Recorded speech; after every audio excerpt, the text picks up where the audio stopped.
Staff Sergeant Maria Rodriguez had always believed that courage wasn't the absence of fear, but acting despite it.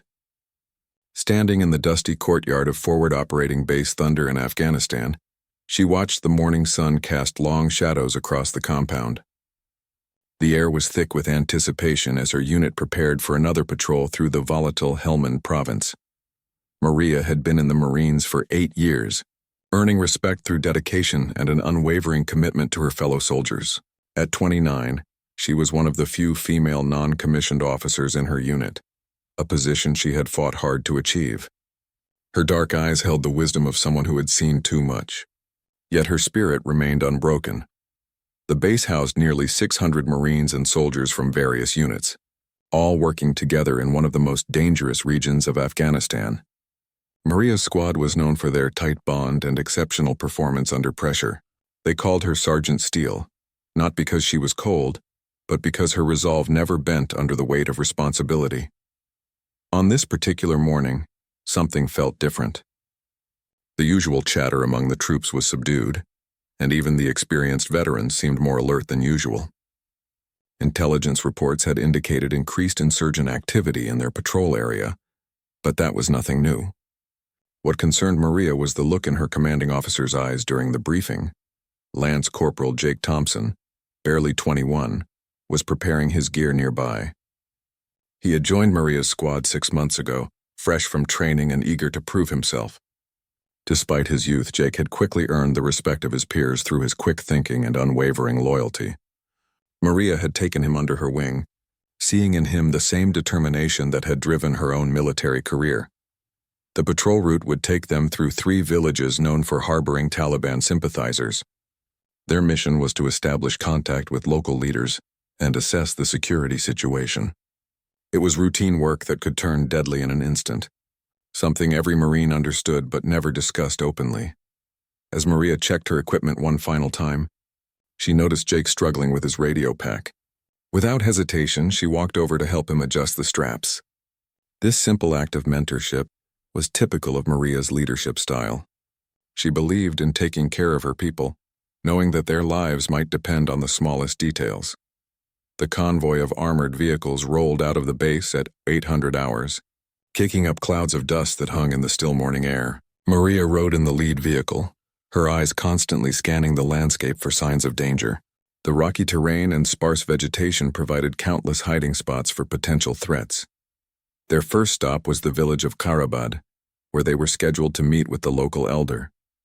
The village appeared quiet, almost too quiet for Maria's liking.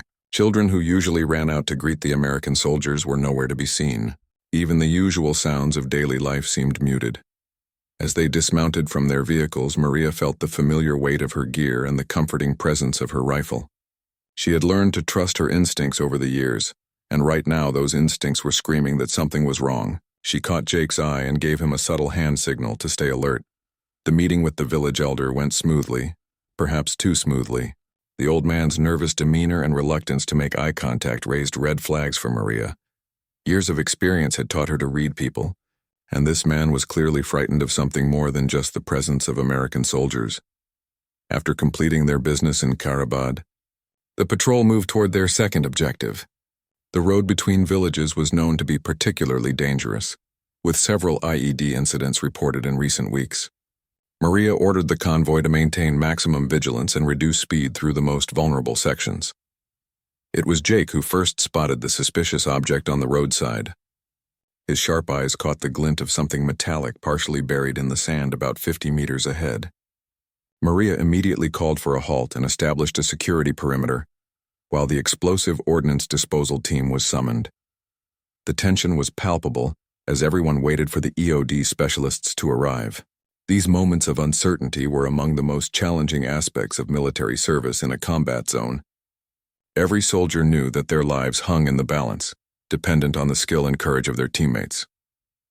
While waiting for the bomb disposal team, Maria kept her squad alert and ready. She moved among her Marines, offering quiet words of encouragement and ensuring everyone maintained their focus. Leadership in these moments wasn't about giving orders. It was about providing the steady presence that kept good soldiers from making fatal mistakes. The EOD team confirmed Maria's suspicions. The object was indeed an improvised explosive device, carefully concealed and powerful enough to destroy an entire vehicle. As they worked to neutralize the threat, Maria couldn't shake the feeling that this was just the beginning of a very long day. Jake approached her position and quietly reported that he had noticed unusual movement in the hills overlooking their location. Maria raised her binoculars and scanned the ridgeline, spotting what appeared to be armed figures moving between the rocks. The realization hit her like a cold wave. They were being watched, possibly targeted. She immediately radioed their situation back to base command, requesting aerial surveillance and a possible change to their patrol route. The response was swift but not encouraging. Air support was unavailable due to operations elsewhere, and they were ordered to continue their mission while maintaining heightened security protocols. As the EOD team finished their work and declared the road safe, Maria gathered her squad leaders for a quick conference. She outlined her concerns about the suspicious activity in the surrounding hills and emphasized the need for extreme caution as they proceeded. Every Marine understood that they were potentially walking into a carefully planned ambush. The convoy resumed its movement toward the second village, but Maria ordered a tactical adjustment to their route. Instead of taking the main road as planned, they would approach from an unexpected direction, using a longer but potentially safer path through the valley. This decision would later prove to be crucial in the events that were about to unfold. As they crested a small rise overlooking the valley, Maria felt a chill run down her spine. Something was definitely wrong, and every instinct told her that her Marines were walking into danger. She had no way of knowing that within the next few hours, she would face a choice that would test everything she believed about duty, honor, and sacrifice. The second village of Nazirabad appeared peaceful as the convoy approached, but Maria's unease only grew stronger. The absence of normal village sounds and the way local residents seemed to have vanished into their homes painted a picture of a community bracing for violence. She ordered her Marines to maintain dispersed formations as they entered the settlement. Jake was positioned as point man for the dismounted patrol, his youthful enthusiasm balanced by the training Maria had drilled into him over the past months. He moved with the calculated precision of a soldier who understood that every step could be his last, yet his confidence never wavered. Maria watched him with the pride of a mentor and the protective instincts of a seasoned leader. The village elder they were supposed to meet was notably absent when they reached the designated meeting point. In his place stood a nervous young man who claimed to be the elder's son. His stammering explanation about his father's sudden illness did nothing to ease Maria's growing suspicion that something was terribly wrong. As the Marines spread out to secure the area, Maria noticed that many of the village buildings showed signs of recent abandonment. Clothes still hung on lines, but doors stood slightly ajar in a way that suggested hasty departures. Even the village dogs seemed to have disappeared, leaving an eerie silence that made every footstep seem unnaturally loud. The meeting with the elder's son yielded little useful intelligence. The young man's answers to their questions were vague and contradictory, and his eyes kept darting toward the hills surrounding the village. Maria's Arabic was good enough to catch subtle nuances in his speech that suggested he was being deliberately evasive. Corporal Williams, Maria's most experienced squad leader, approached her with additional concerns. His team had discovered fresh tire tracks leading to and from the village, patterns that didn't match the vehicles typically used by local civilians. More troubling were the empty ammunition casings they had found partially buried near one of the buildings. Maria made the decision to cut their visit short and move on to the final objective of their patrol. As they prepared to depart, she gathered her squad leaders for a final briefing. Her instincts were screaming warnings, but their orders were clear: complete the mission and return to base.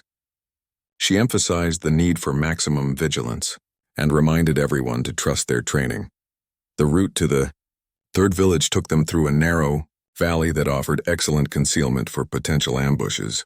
Maria ordered the convoy to increase speed through this section while maintaining strict communications protocols. Every Marine understood that they were in what military tacticians called a kill zone, terrain that favored an attacking force. It was during this movement that the first shot rang out. The distinctive crack of a sniper rifle echoed off the valley walls, followed immediately by the metallic ping of a bullet striking the lead vehicle's armor plating. Maria's training kicked in instantly as she ordered the convoy to halt and take defensive positions. Jake's vehicle was second in the column, positioning him perfectly to provide covering fire for the lead element. Maria watched with professional pride as he and his team moved with textbook precision, establishing fields of fire that would protect the convoy from multiple directions. His calm demeanor under fire was exactly what she had worked to develop in him. The attack intensified quickly as multiple shooters opened fire from concealed positions in the rocky hills. Maria realized they were facing a well-coordinated ambush involving at least a dozen fighters armed with rifles, rocket-propelled grenades, and automatic weapons. The enemy had chosen their ground well, forcing the Marines into a defensive position with limited options for maneuver. Radio communications became a lifeline as Maria coordinated with her squad leaders to establish an effective defense. She called for immediate air support and medical evacuation capabilities, while simultaneously directing her Marines' return fire. Years of training and combat experience had prepared her for this moment, but the intensity of the attack was beyond anything she had previously encountered. The sound of incoming RPGs added a new dimension of terror to the battle. These rocket-propelled grenades could penetrate vehicle armor and cause devastating casualties among dismounted troops. Maria watched in horror as one exploded near Jake's position, sending shrapnel flying in all directions and momentarily disappearing him in a cloud of smoke and debris. When the smoke cleared, Maria felt a surge of relief to see Jake still fighting, but she could tell he had been wounded. Blood was visible on his left arm and his movement seemed slightly hampered. Despite his injuries, he continued to lay down accurate covering fire, allowing other Marines to reposition to more defensible locations. The battle raged for what felt like hours but was actually only 23 minutes according to Maria's watch.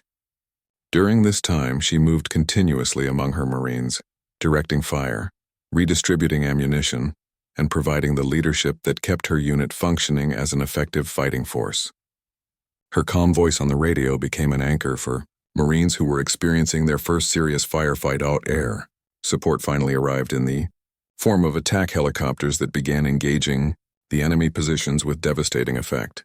The tide of battle shifted quickly as the insurgents found themselves caught between the Marines' defensive fire and the helicopters' more powerful weapons. Several enemy positions fell silent as the aircraft methodically eliminated threats. As the immediate danger subsided, Maria began assessing casualties and damage to equipment. 3 Marines had been wounded, including Jake, but none of the injuries appeared life-threatening. The vehicles had sustained significant damage but remained operational enough to complete the journey back to base. It was during this assessment that Maria noticed Jake was not responding normally to her questions. His wound appeared minor, but his pupils were dilated and his speech was slightly slurred. Her medical training immediately raised red flags about the possibility of a traumatic brain injury from the RPG. Explosion's concussive effect. The nearest medical facility capable of treating serious head injuries was over an hour away by ground convoy, and the route would take them through additional areas of known enemy activity. Maria faced a critical decision: attempt the dangerous journey to medical care or wait for medical evacuation by helicopter, which might not arrive for several hours due to ongoing operations elsewhere. Jake's condition seemed to be deteriorating slowly but steadily. What had initially appeared to be minor combat fatigue was beginning to look more like serious neurological trauma. Maria knew that every minute of delay could mean the difference between full recovery and permanent disability, or even death. She gathered her remaining squad leaders and presented them with the situation. The consensus was unanimous. They needed to get Jake to medical care immediately, regardless of the risks involved. Maria looked at her wounded Marine, seeing not just a soldier under her command but a young man whose future hung in the balance. The weight of command had never felt heavier. Maria made her decision with the swift certainty that had defined her military career. Jake needed immediate medical attention, and she would not allow bureaucracy or protocol to cost him his life. She radioed base command, informing them of her intention to proceed directly to the forward surgical team at Camp Dwyer. Despite orders to return to their home base, the response from command was immediate and harsh. Colonel Morrison's voice crackled through the radio with barely contained anger as he reminded Maria that deviating from approved routes without authorization was a serious breach of protocol. The route to Camp Dwyer would take them through territory that had not been cleared by intelligence and where no backup forces were available if they encountered trouble.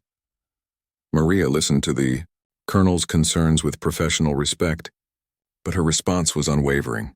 She explained Jake's deteriorating condition and her assessment that he would not survive the longer journey back to base. Her voice carried the quiet authority of a non-commissioned officer who had made an irrevocable decision based on the welfare of her Marines. The silence that followed her transmission stretched for nearly a minute before Colonel Morrison's response came through. His tone had shifted from anger to resigned understanding as he officially logged her decision as unauthorized but necessary.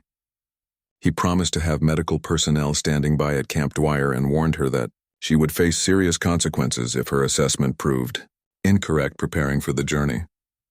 To Camp Dwyer required quick thinking and tactical expertise. Maria redistributed her Marines among the remaining vehicles to maximize their defensive capabilities, while ensuring that Jake received constant medical attention during transport.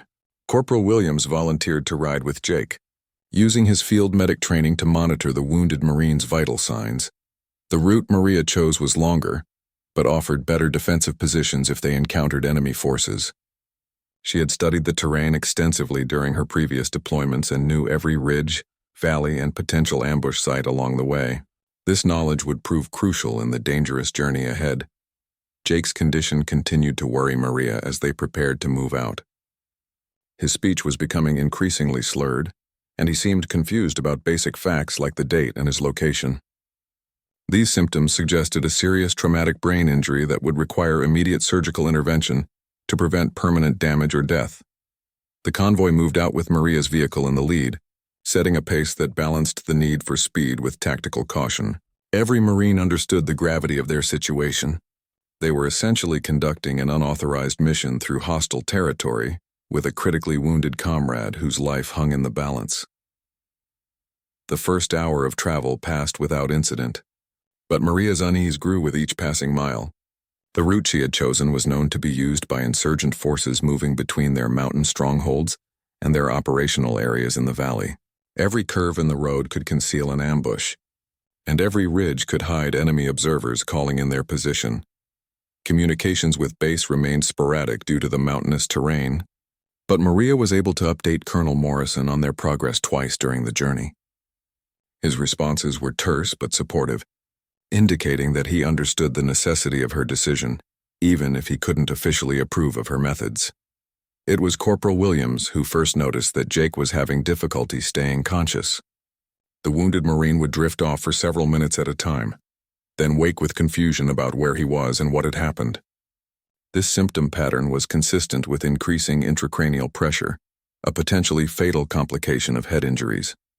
Maria ordered the convoy to increase speed despite the additional risk this created.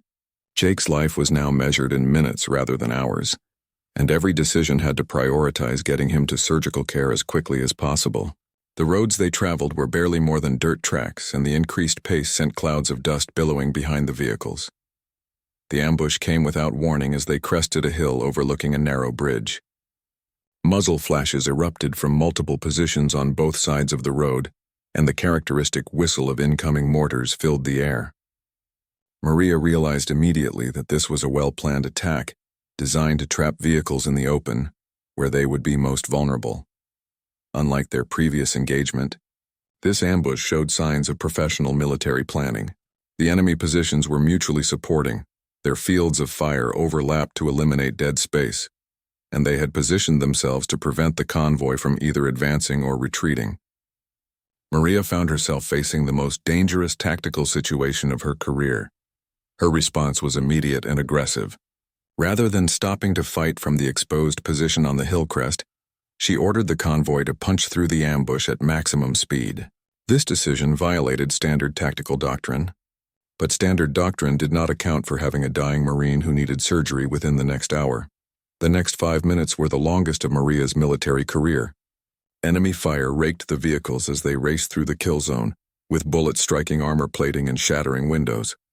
The sound was deafening, a constant crescendo of gunfire, shouting, and engine noise that made communication nearly impossible. Jake's vehicle took the heaviest fire as it followed Maria's lead vehicle through the ambush. She watched in her mirrors as bullets sparked off its armor, praying that none would find their way through the protective plating to harm the already wounded Marine inside. Corporal Williams later reported that Jake remained unconscious throughout the entire engagement, his condition having deteriorated to the point where he was unresponsive to external stimuli. Breaking through the far side of the ambush zone, Maria felt a momentary surge of relief that was quickly tempered by the realization that they had sustained additional casualties. 2 more Marines had been wounded by shrapnel, though neither appeared to be in critical condition.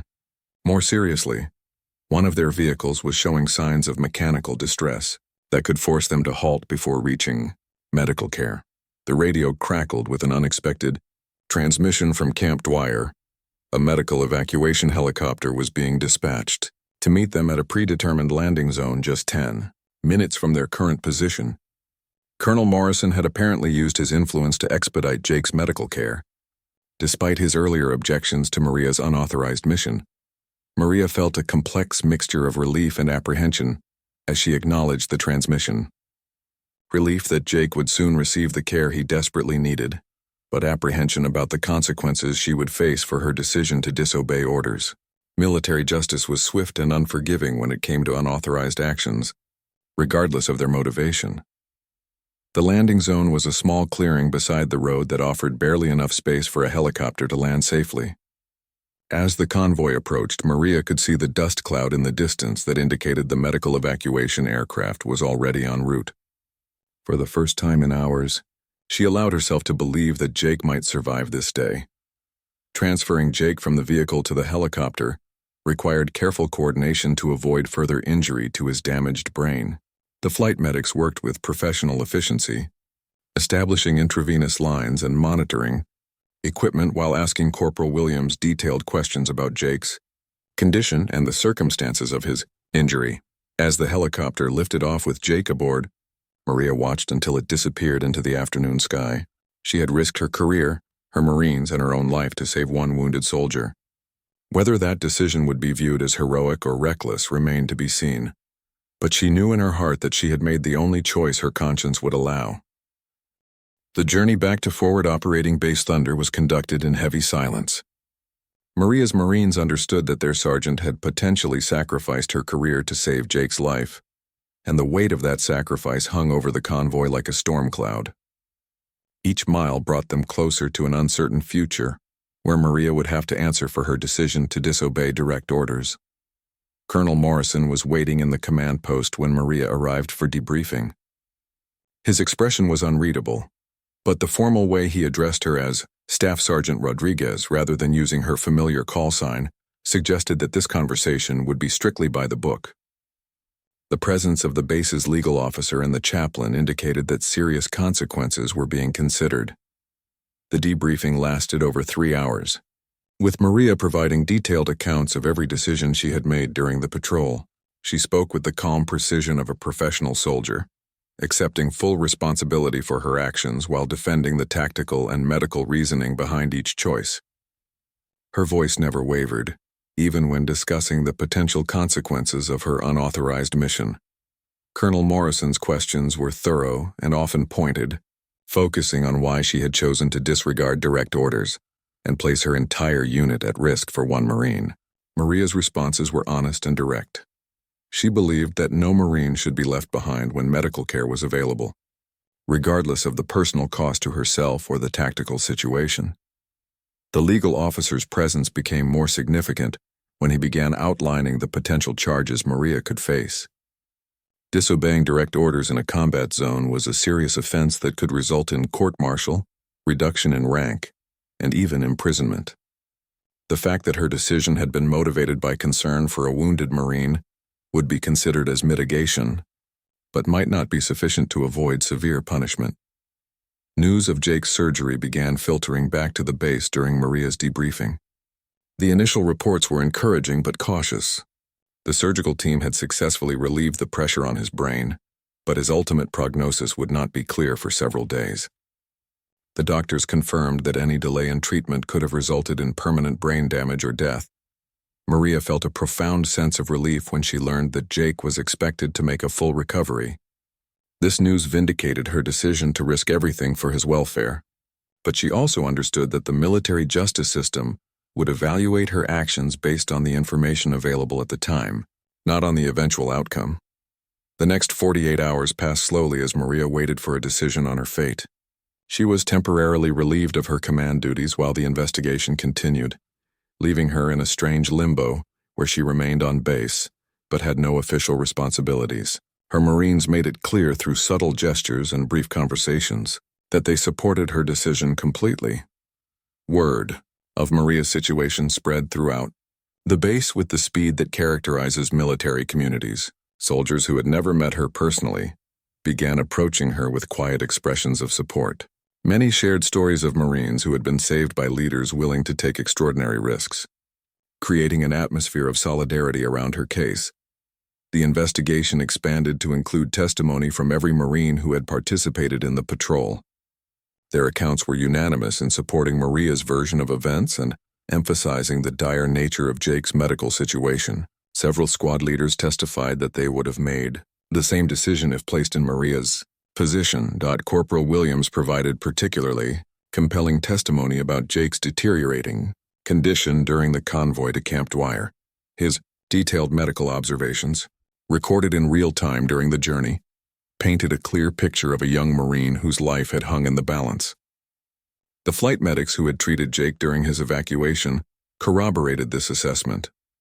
On the third day after the incident, Maria received word that Jake had awakened and was asking to speak with her. Permission was granted for a video call to the hospital in Germany, where he was receiving treatment. Seeing his face on the screen, alert and clearly recovering, was one of the most emotional moments of Maria's military career. Jake's first words to her were an apology for causing so much trouble. Maria had to fight back tears as she assured him that he had done nothing wrong, and that she was proud of his performance under fire. Their conversation was brief but meaningful, establishing that Jake understood the risks Maria had taken on his behalf. The formal hearing was scheduled for the following week, giving both sides time to prepare their cases. Maria's assigned defense counsel was optimistic about the outcome, pointing to the strong medical evidence supporting her assessment of Jake's condition and the unanimous support of her subordinates. However, he also cautioned that military discipline required consequences for disobeying orders, regardless of the motivation. During the days leading up to the hearing, Maria found herself reflecting on her 13-year military career and the values that had guided her service. She had always believed that the mission came first, but she had learned that sometimes the mission included ensuring that every Marine made it home alive. Her decision to save Jake had been instinctive, based on years of training and a deep commitment to her fellow soldiers. The base chaplain sought her out several times during this period, offering spiritual counsel and a sympathetic ear. These conversations helped Maria process the emotional weight of her situation and maintain her equilibrium despite the uncertainty surrounding her future. She found strength in the knowledge that she had acted according to her conscience and her understanding of military values. Letters of support began arriving from unexpected sources. Former Marines who had served under Maria's leadership wrote detailed accounts of her character and dedication to her troops. Fellow non-commissioned officers from other units provided testimony about her reputation for putting Marines first in every situation. Perhaps most significantly, Jake's parents wrote a heartfelt letter thanking Maria for saving their son's life. They described how their family had been devastated by news of his injuries and overwhelmed with gratitude when they learned about Maria's decision to risk everything for his welfare. The letter concluded with a promise to attend the hearing and speak on her behalf if permitted. The media attention surrounding Maria's case began to grow as word spread beyond the military community. Several military advocacy organizations expressed interest in her situation, viewing it as a test case for how the military balances discipline with care for wounded soldiers. This external pressure added another layer of complexity to what had begun as a straightforward disciplinary matter. Maria tried to avoid thinking about the potential outcomes of her hearing. She had made her choice based on her training, her values, and her assessment of the situation. Whatever consequences followed would be accepted as the price of doing what she believed was right. Her only regret was that her actions might have placed her Marines in additional danger. As the hearing date approached, Maria noticed that the atmosphere on base had changed. Soldiers who normally would have avoided involvement in a disciplinary case were openly expressing support for her position. This solidarity was both humbling and concerning, as she did not want her situation to undermine military discipline or create divisions within the command structure. The night before her hearing, Maria stood alone on the base's observation deck, looking out at the Afghan landscape that had shaped so much of her military experience. Tomorrow would determine whether her career would continue or end, but she felt at peace with her decision. She had acted to save a Marine's life, and no punishment could change the fact that Jake Thompson was alive because of her choice. The formal hearing convened at 800 hours in the base conference room, with a panel of 3 senior officers presiding over Maria's case. The atmosphere was solemn but respectful, acknowledging both the seriousness of the charges and the extraordinary circumstances that had led to them. Maria entered wearing her dress uniform, every ribbon and medal polished to perfection, representing 13 years of distinguished service. General Patricia Hayes, the senior member of the panel, had flown in specifically for this hearing. Her reputation as a fair but strict disciplinarian was well known throughout the Marine Corps, and her presence indicated that Maria's case was being taken seriously at the highest levels of command. The general's opening remarks emphasized that while they understood the human elements involved, military discipline must be maintained. The prosecution's case was straightforward and damning. They presented evidence that Maria had willfully disobeyed direct orders from her commanding officer, endangered her Marines by taking them through unsecured territory, and violated established protocols for medical evacuations. The prosecutor painted her actions as well-intentioned but ultimately reckless, arguing that good intentions could not excuse such serious breaches of military discipline. Maria's defense counsel, Captain Jennifer Walsh, methodically dismantled the prosecution's arguments. She presented detailed medical testimony showing that Jake would have died without immediate surgical intervention, making Maria's decision not reckless but necessary. Expert witnesses testified that the route Maria chose was actually safer than the approved return path, which had been compromised by insurgent activity. The most powerful testimony came from Maria's own Marines. One by one, they took the stand to describe their sergeant's leadership under fire and their complete confidence in her judgment. Corporal Williams provided particularly compelling evidence about Jake's deteriorating condition, using medical terminology he had learned during his combat medic training to explain why every minute of delay could have been fatal. Jake himself appeared via video link from the military hospital in Germany, still recovering but clearly alert and articulate. His testimony about Maria's mentorship and the life-saving decision she had made brought visible emotion to several panel members. He stated firmly that he would not be alive without her willingness to risk her career for his welfare. The hearing took an unexpected turn when Jake's parents were permitted to address the panel. His mother, a soft-spoken woman from rural Kansas, spoke with quiet dignity about receiving the phone call that every military family fears. Her voice broke slightly as she described, learning that her son was alive because one Marine had been willing to risk everything to save. Another General Hayes questioned Maria directly about her decision-making process during the critical moments after Jake was wounded. Maria's responses were clear and professional, explaining how her assessment of his medical condition, combined with her knowledge of the terrain and enemy activity, had led her to conclude that immediate evacuation was his only chance for survival. The panel recessed for deliberation after 6 hours of testimony, leaving Maria and her supporters to wait anxiously for the verdict. The base had become unusually quiet, with Marines throughout the facility aware that the outcome of this hearing would set precedents for future cases involving the balance between following orders and protecting wounded. Comrades, during the recess, messages of support continued to pour in from across the military community. Senior non-commissioned officers from other branches of service sent letters describing similar situations they had faced and praising Maria's courage in making an impossible decision. These testimonials painted a picture of a leader who exemplified the best traditions of military service. When the panel reconvened after 2 hours of deliberation, the tension in the room was palpable. General Hayes announced that while Maria had technically violated direct orders, the panel found that her actions were justified by the extraordinary circumstances she faced.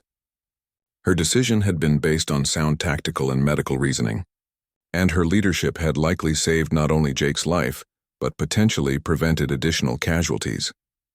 The formal verdict was a finding of guilt on the technical charge of disobeying orders, but with significant mitigating circumstances that warranted minimal punishment. Maria was given a formal reprimand that would be removed from her record after 1 year, and she was permitted to retain her rank and position.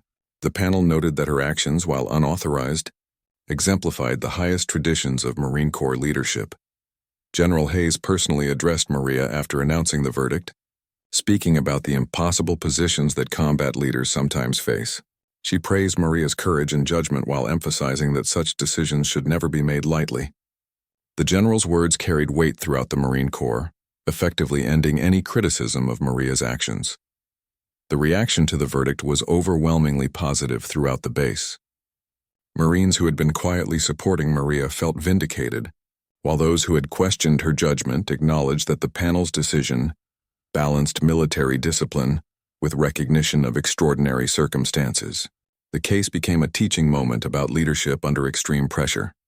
News of the verdict reached Jake within hours, and his reaction was one of relief and gratitude. Video calls with Maria showed him continuing to recover, with doctors now confident that he would make a complete return to duty within 6 months. His progress vindicated every element of Maria's decision and provided powerful validation for those who had supported her. The broader military community took notice of Maria's case, with many seeing it as an example of how the armed forces could balance strict discipline with recognition of moral courage. Military leadership schools began using her case as a study in ethical decision-making under extreme pressure, examining how leaders should respond when regulations conflict with immediate threats to human life. Colonel Morrison, who had initially opposed Maria's decision, privately apologized to her after the hearing. He explained that his objections had been based on concern for her career and the precedent her actions might set. But he now understood that some situations required leaders to accept personal risk for the welfare of their troops. Maria returned to her duties with renewed respect from her Marines and her peers. The experience had tested every aspect of her character and judgment, but it had also demonstrated the depth of her commitment to the welfare of those under her command. Her leadership style became more confident and decisive, shaped by the knowledge that she had faced the ultimate test and succeeded. The case also had lasting effects on military medical evacuation procedures. New guidelines were established that gave field commanders greater flexibility in emergency situations, recognizing that rigid adherence to protocol could sometimes cost lives. Maria's actions had literally changed military policy, ensuring that future commanders would have clearer authority to save their Marines. In the weeks following the hearing, Maria received numerous requests for interviews and speaking engagements. She declined most of these, preferring to focus on her duties and her Marines rather than becoming a public figure. Her quiet professionalism in handling the aftermath of her case further enhanced her reputation throughout the military community. The Medal of Commendation ceremony was scheduled for the following month, recognizing Maria's courage and leadership during the engagement that had wounded Jake. However, she knew that the real recognition had already come in the form of a young Marine's life saved and a military justice system that had chosen compassion over rigid discipline.